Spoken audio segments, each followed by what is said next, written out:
പിന്നെ അവൻ സത്യവിശ്വാസം സ്വീകരിക്കുകയും ക്ഷമ കൊണ്ടും കാരുണ്യം കൊണ്ടും തമ്മിൽ ഉപദേശിക്കുകയും ചെയ്തവരുടെ കൂട്ടത്തിൽ ആവാതിരുന്നതും എന്താണ്?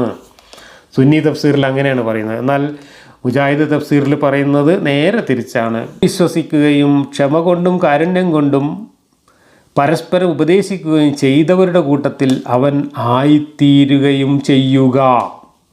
ഇങ്ങനെയാണ് മുജാഹിദ് തഫ്സീറിൽ കൊടുത്തിരിക്കുന്നത്.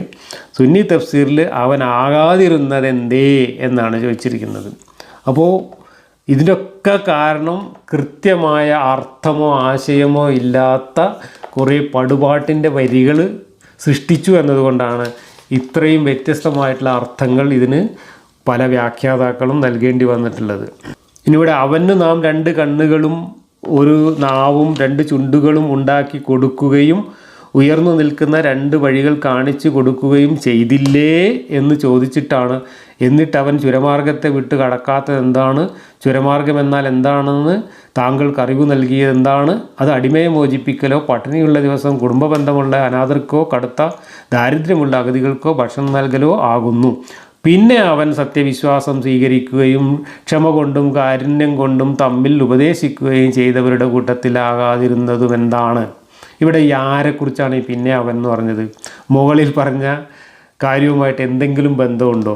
ഈ പിന്നെ അവൻ സത്യവിശ്വാസം സ്വീകരിക്കുകയും ക്ഷമ കൊണ്ടും കാരുണ്യം കൊണ്ടും തമ്മിൽ ഉപദേശിക്കുകയും ചെയ്തവരുടെ കൂട്ടത്തിലാവാതിരുന്നത് എന്താണ് എന്ന ഈ ഒരു വാക്യത്തിന് അല്ലെങ്കിൽ ഈ ഒരു ചോദ്യത്തിന് അതിൻ്റെ തൊട്ട് മുമ്പ് പറഞ്ഞ കാര്യങ്ങളുമായിട്ട് എന്തെങ്കിലും ബന്ധമുണ്ടോ?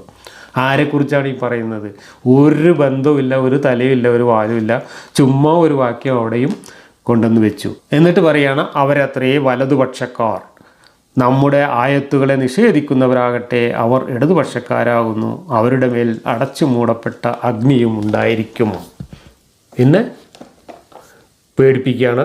അതുവരെ പായ്യാരം പറഞ്ഞു. എന്നിട്ട് ആരെക്കുറിച്ചൊക്കെയോ എന്തൊക്കെയോ പറഞ്ഞിട്ട് അവസാനം ഇടതുപക്ഷക്കാർ വലതുപക്ഷക്കാർ എന്ന് പറഞ്ഞിട്ട് നരകത്തിക്കും സ്വർഗത്തിക്കും പോകാനുള്ള 2 കൂട്ടരെക്കുറിച്ച് പറഞ്ഞ് അടച്ചുകൂടിയ തീയിലവർ മൂടപ്പെടും എന്ന് പറഞ്ഞിട്ട് ഒരു ഭീഷണി. ഇതാണ് ഈ 20 വാക്യങ്ങളിൽ നമ്മൾ കാണുന്നത്. ആകെ മൊത്തം നോക്കിക്കഴിഞ്ഞാൽ ഒരർത്ഥവുമില്ല, ഒരാശയവുമില്ല, ഒരു വ്യക്തതയുമില്ല. കുറേ വാക്കുകൾ കൊണ്ട് കോർത്തിണക്കിയ പാടാൻ ഇമ്പമുള്ള കുറേ വരികൾ അല്ലെങ്കിൽ കുറേ പടുപാട്ടിൻ്റെ വരികൾ മാത്രമാണ് ഈ അധ്യായത്തിൽ നമ്മൾ വായിച്ചത്. ഇതാണ് മക്കയിലെ ഖുർആനിൻ്റെ പൊതുവിലുള്ള